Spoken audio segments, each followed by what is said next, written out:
भारताचे लोकप्रिय पंतप्रधान नरेंद्रजी मोदी यांनी तिसऱ्यांदा शपथविधी घेतल्यानंतर चांदवड शहरामध्ये भाजपातर्फे आनंदोत्सव साजरा करण्यात आलाय।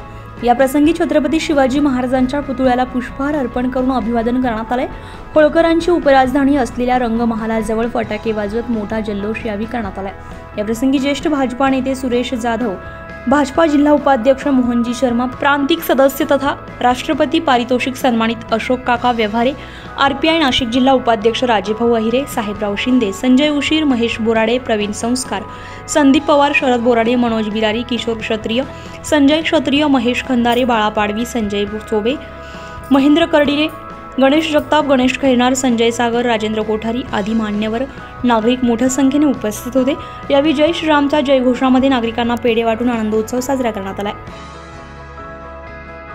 उत्तर महाराष्ट्र लाईव्हसाठी धनंजय पाटील, चांदवड।